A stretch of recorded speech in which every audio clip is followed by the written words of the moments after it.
Always have a positive intention when you come on stage to play, because the music has the power to help uplift people, lift their spirits up.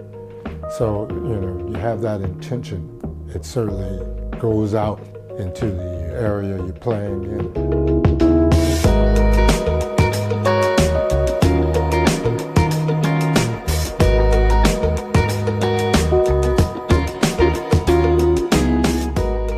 Jack, thanks so much for joining us. Yes, pleasure to be here, yeah. This is so exciting. We go back many, many years, and I've had the chance of hearing you perform at such intense concerts and performances. We've had the chance of doing clinics together and performances. Yeah. And every time I hear you play, it is like a lesson in opening up my mind. I heard you once play a 45-minute drum solo, about 1,000 people in the audience, and everyone was on the edge of their seat because they didn't know what was going to happen next. So it was kind of like expect the unexpected. And it was a lesson in creativity that I'll never forget because it was just so exciting, and 45 minutes went by really fast because of that. So thank you so much for joining us. Oh, yeah. You are at such a high level, Jack, of performance and artistic expression. Where did music enter your life at the beginning? It entered my life when I was 4 through the influence of my uncle, Roy Wood, who himself was a big jazz fan. Yeah, sure. So I used to listen to a lot of his records when I was 4 or 5, and listen to Tommy Dorsey and Duke Ellington.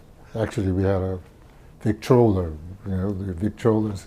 Oh, the old wind-up Victrola. I mean, we had a big one too, a professional, a big console. Yeah. But I liked it. It was one of those where you could store the records and open up the cover, and the sound would get bigger. Yes. Anyway, yeah. But I fell in love with jazz music, at that particular age, not knowing that's what it was. Yeah. It's just I was just drawn to the music then, and then I started taking piano lessons.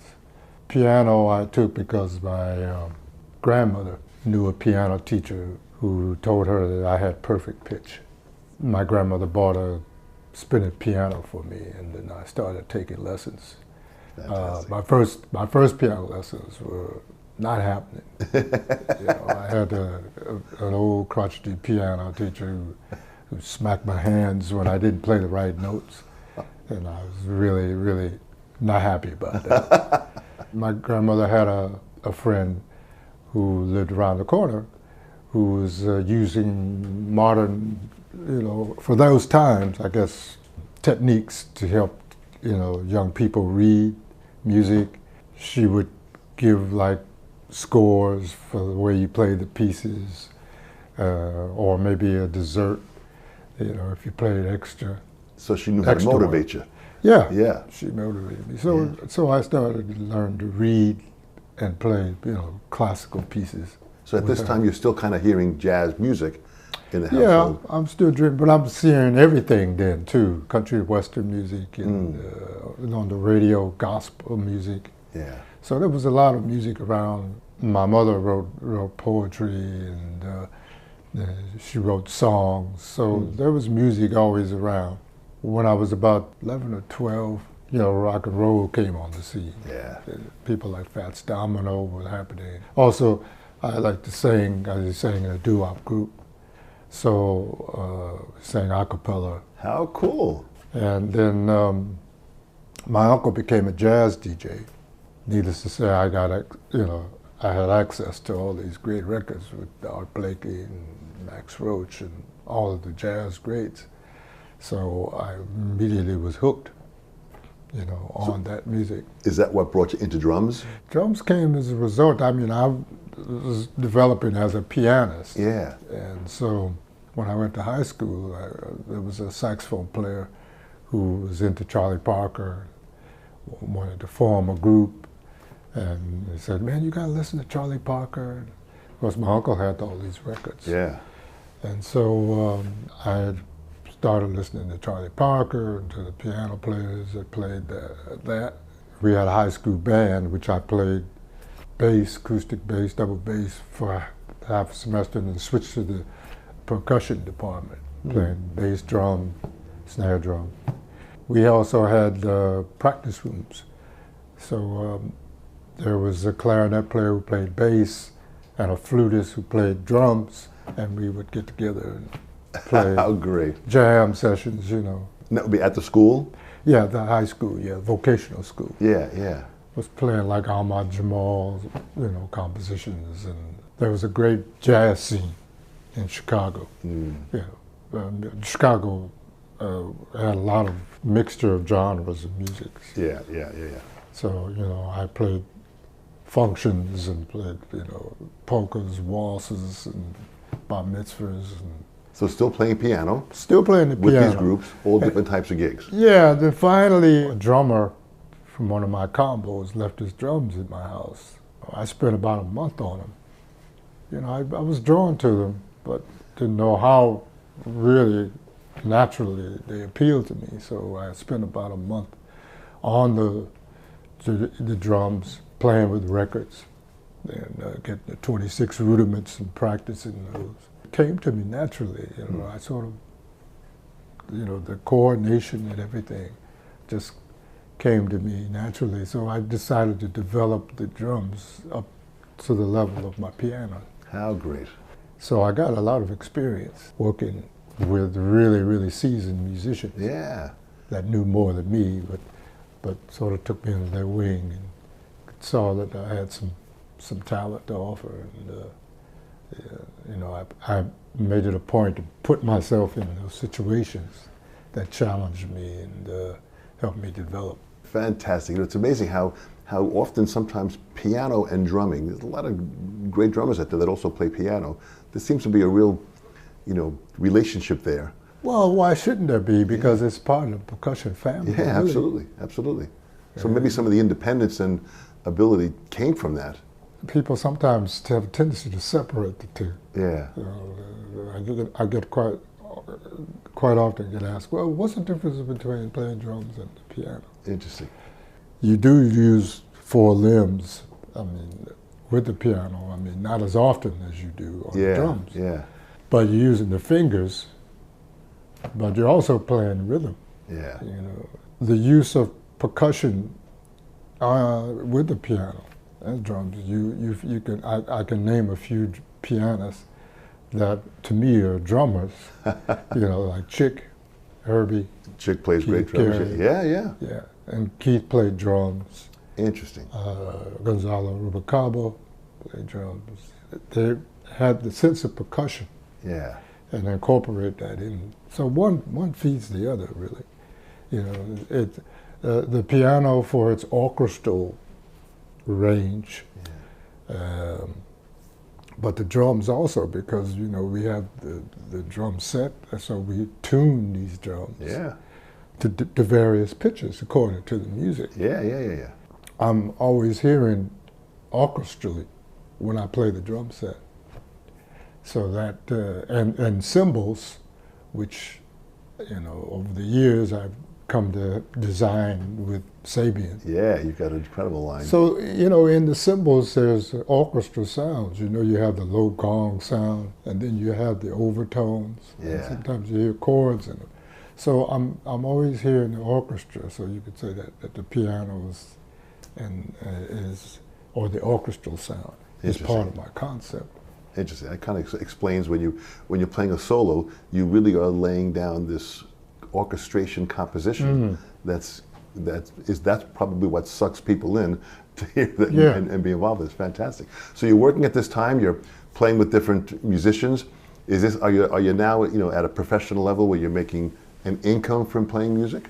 Yeah, I mean, this is in Chicago. I was playing with different artists like Eddie Harris. Yeah. Iris Sullivan. Eddie Harris is the one who I subbed for Harold Jones, Yeah. who was then his drummer and who was finishing his degree studies at Roosevelt. And Eddie knew I played piano, you know, and he said to me, yeah, Jack, you play piano. You know, you play good, decent piano. He said, but drums, he said, you're a natural. He said, you know, and then sooner or later you're going to have to make a decision which one was going to be your voice. He says, because I play trombone, I play piano, and he played all these instruments. He said, but, you know, I need to make the saxophone my main instrument. It became his main voice. Yeah, interesting. So he said, but if you make drums your primary instrument, you're going to go far. You know, I said, okay. That's like a mentor. It's almost like he was mentoring you at that time, you know? Well, yes. I mean, he was one of the mentors. The other mentor was Muhal Richard Abrams, who just recently passed. And he was involved in a very broad aspect of composition and improvisation of music. And he had what was called, it was a forerunner to the AACM, the Association for the Advancement of Creative Musicians in Chicago. And he had an experimental orchestra, which I was a part of, and a lot of other musicians were part of. Joseph Jarman, Roscoe Mitchell, just to name a few. Henry Threadgill. And so he had this orchestra, and smaller groups came out of that. Wow. And so he encouraged us to, you know, to write our own music, to present the music in a way that was on a very fine level. And he encouraged me also to go to New York.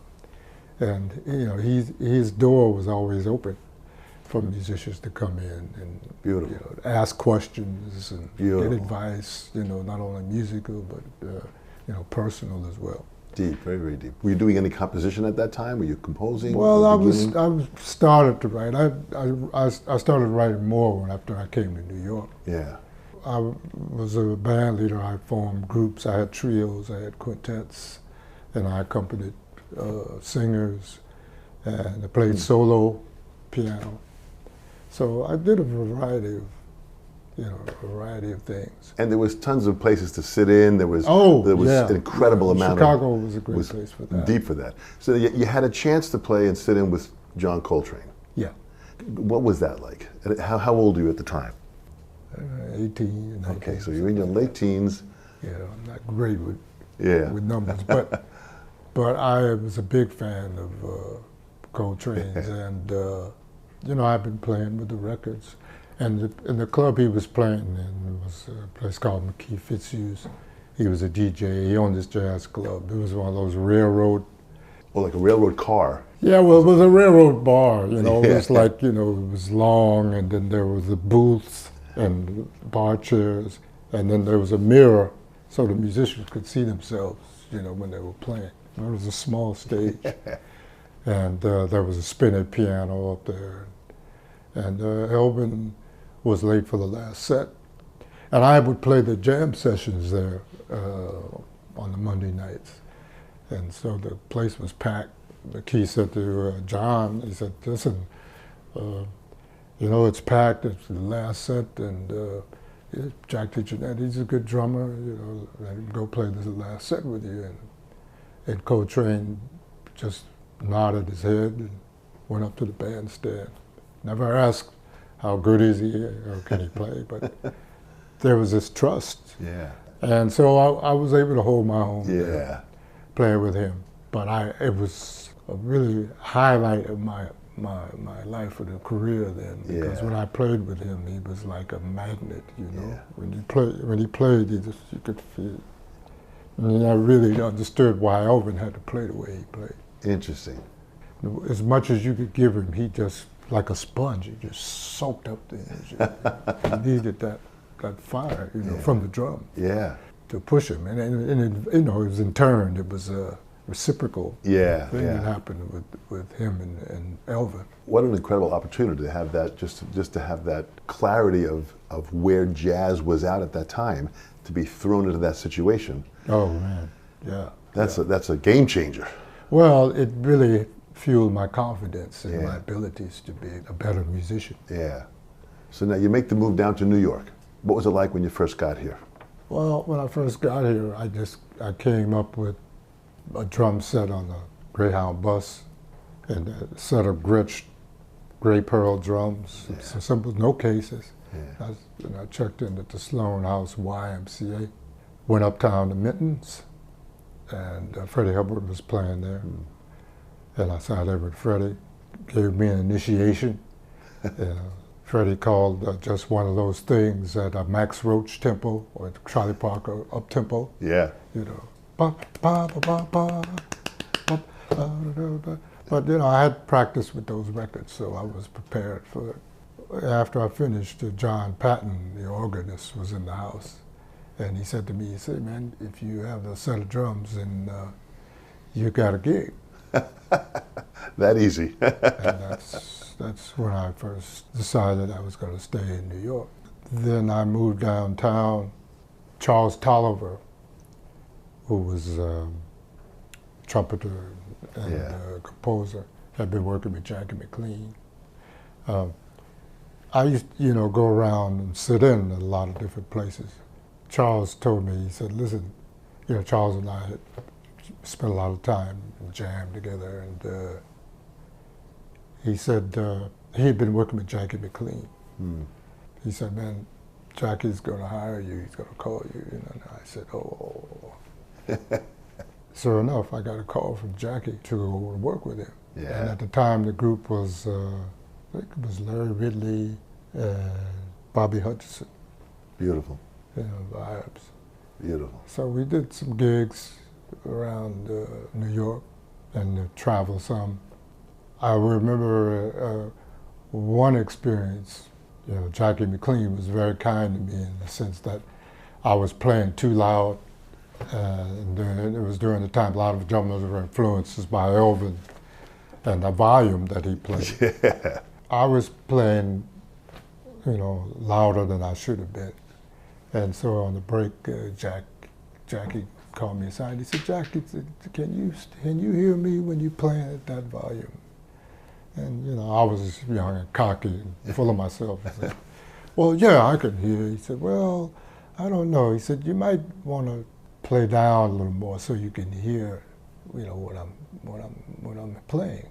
When I say he was kind, he could have just said, man, you know, he could have just get the hell out of here. Totally. Yeah, but he, you know, he told me that, and I walked off a little bit in a huff, and then I calmed down. So next time when I went up, I played with more finesse and more taste, and so I never forgot that.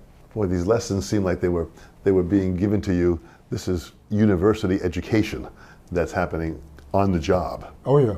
I mean, it's that intense. But it seemed like you were really prepared when they called certain tempos. So you were putting time into your instrument, playing along to records. So your technique and your chops and your ability and your focus, you were prepared. Yeah, no, I spent many hours. Yeah. Many hours, you know, playing with the records, Yeah. working on my technique. Yeah. Going to sessions. Yeah. Playing as much as possible to be the best I could be. Were there any drummers that you took lessons from at all, or that you got together with? Well, Clifford Jarvis showed me some thumb techniques for sticking Interesting. that were useful. Sometimes talking about rudiments and things like that. Yeah. And the thing with rudiments for me was I wanted not to sound rudimental, but I wanted to utilize the rudiments in a way that, not deceptive, but you know, I use a lot of singles, doubles, sevens, 11s, flams, and double stroke rolls, you know, interlaced with bass drum, hi-hat.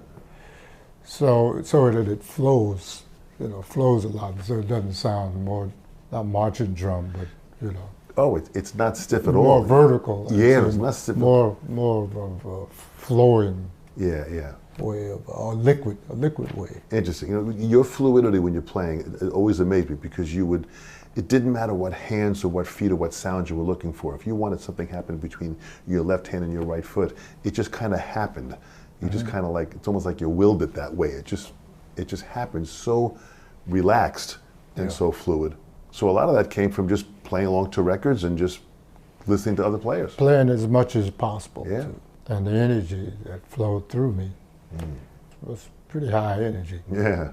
And because I got that from seeing people like Miles and Coltrane and some of the musicians in Chicago that I played with, you know, Ira Sullivan, John Gilmore, Sun Ra.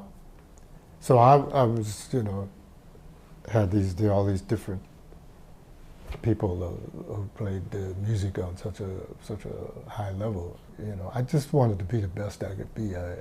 I never could imagine I would wind up playing with these people I played with, you know, on the records. Yeah, yeah, how amazing. But what's amazing is that you were constantly doing this research, and then all of a sudden, how did Miles step into the picture? And how did that lead into Bitches Brew? How did that all come about? Before Miles came into the picture, we have to look at, I was freelancing around New York, and I played with Betty Carter, Bill Evans. Well, Bill Evans, you know, Freddie Hubbard. But Miles, I had an opportunity to play with Miles before I officially joined him. And there was a time when Tony was unavailable to work with Miles. Miles had come around to Slugs, you know, that was on the Lower East Side, the jazz club there. Yeah. And I was playing with Jackie McLean. And it was actually to Jackie McLean that Tony Williams got the job with Miles, because Jackie hired Tony and Miles heard Tony. And Miles came down to hear me play, and Jackie said to me, he said, Miles is going to hire you one day. He says, we got the same taste in drummers. So Miles heard you there, and yeah, and so I got the call to play with Herbie and Wayne and Ron Carter. What was that like? We had Ron here doing a talk with him, and it's just so deep to hear some of the stories. And all these names that you're mentioning, that's part of what I like about this series of these younger musicians listening to it. As you mention these names, I want them to do the research.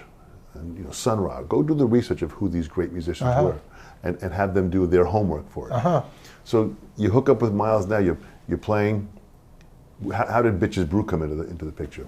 Well, this was around the time, you know, we were talking about Jimi Hendrix. Yeah. So Hendrix was around that time, and I believe then the atmosphere for experimentation in music in a lot of the different genres was kind of crossing over. Yeah, yeah. And we had the FM stations were now, you know, was the new frontier, so to say, so to speak. Yeah, yeah. This was a period of creativity in the recording studio with Miles, where he gathered, you know, his favorite musicians on the perspective instruments, like drums and reeds, bass, percussion. And of course his producer, Tio Macero, who's underrated for the productional contributions he made to Miles' music, you know, organizing it. So Miles was in a creative mood, of a process of utilizing the studio to go in every day and experiment with grooves.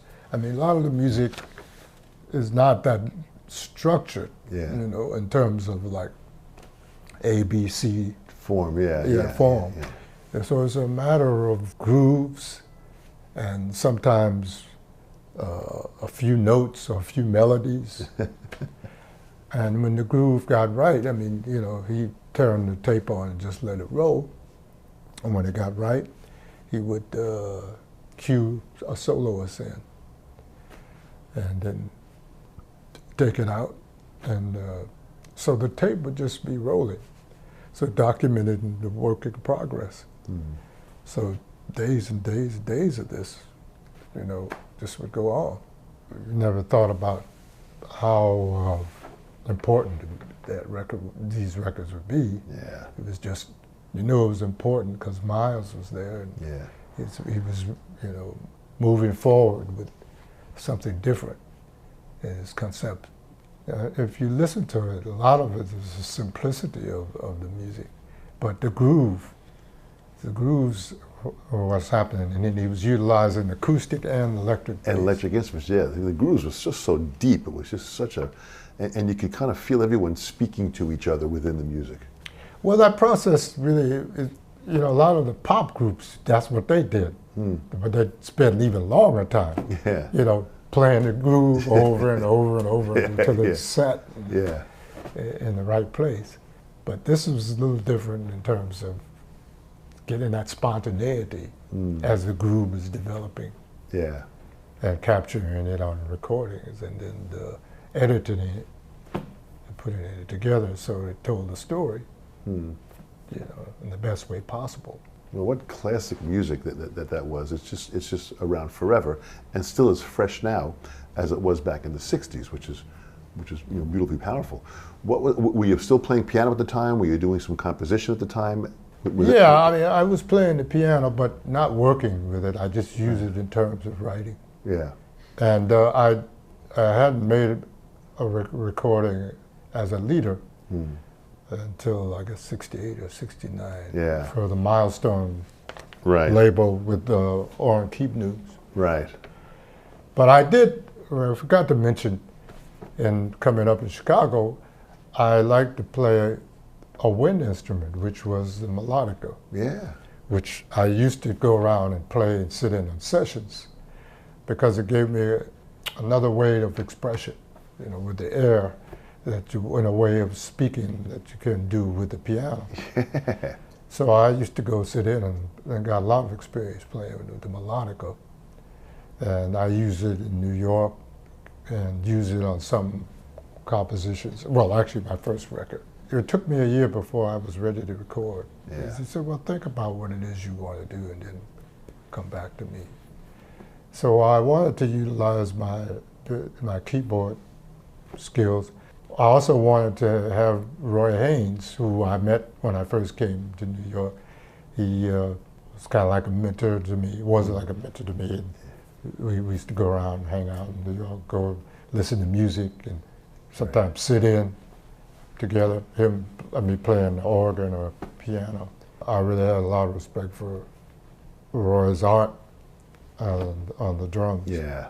So I asked him, would he play drums on my recording? So what I did was I had Benny Maupin on tenor saxophone and flute, and Stanley Cowell on piano, acoustic piano, electric piano, and then two basses, Eddie Gomez and Miroslav Vitos. Beautiful. So I'd figure out a way to write music that utilized this. And so it was very exciting. It was challenging, but very exciting for me. And the blend of the saxophone and the melodica worked out pretty well. And then playing melodica with Roy Haynes was a hell of a challenge too. Because Roy at the time was, you know, he would always overlap bar lines or play accents deliberately on an and of three or and of in four. unusual places, very unusual. Yeah, if you weren't, you know, you didn't know where you were, you get thrown off. So it was good for me to ground myself to know where it was. I mean, of course, I did the same when I was playing, but you know, it's one thing when you're throwing it out, it's another thing when you're receiving it. Yeah. Where do you think your creativity comes from? As long as I've known you, you've always been this creative force. Where do you think that comes from? I have a saying that I said comes from the library of creative consciousness. If you tap into that, which we all have the facility, ability to do, the possibilities are endless. Yeah, this is also easy. You can also get stuck. Yeah. Where you just do what you know and you're comfortable with. But I do like to put myself in situations where I'm coming up with, you know, fresh ideas. Yeah. And even now, I feel like there's things I need to work on to move out of things that I'm comfortable doing. You know, you have to push yourself. So you're still challenging yourself. Yeah. Are there young musicians that you're starting to see that, you know, like a lot of these elders that saw your playing? Are you starting to see some young musicians that have special ability and talent that's inspiring? Yeah. Well, you know, Roy's grandson, Marcus Gilmore. Yeah. Really, really happening. Chris Dave. Yes, Chris Dave was phenomenal. Really got some difference. Yeah, yeah. Giuliano. Mark Giuliano. Mark Giuliano. Boy, it's amazing that you mentioned that. Mark is a young, talented, you know, really enthusiastic jazz artist that's really kind of pushing the edge also. Yeah. Yeah. Nasheed Waits. Oh, interesting. Yeah. So there's a good, you know, level of lineage that's carrying on a Yeah. lot of this intensity of jazz. Oh yeah, that's even probably some more. I mean, I mean, I've heard some amazing young drummers. I mean, the drum department is doing really well. Yeah. The biggest problem I see is there's so much talent. How how they're going to survive and work and make a living. Yeah. In this environment now where everything is streamed or downloaded. Yeah. There was a video that I saw of you and Roy Haynes tap dancing, trading some fours and some eights. Was tap a part of your? How did that come into play? Well, that's an interesting question because I used to play at reviews. There would be tap dancers. Yeah. But I didn't get really into the deeper aspect of it until I started to experience Savion Glover, who I actually first started playing with him when he was 16 at a concert at Carnegie Hall. Jerry Allen was the pianist, Ron Carter was on bass, and Savion was going through playing tribute to the legends, Sandman, Jimmy Slide, the great tap dancers. But to me, tap and drums are,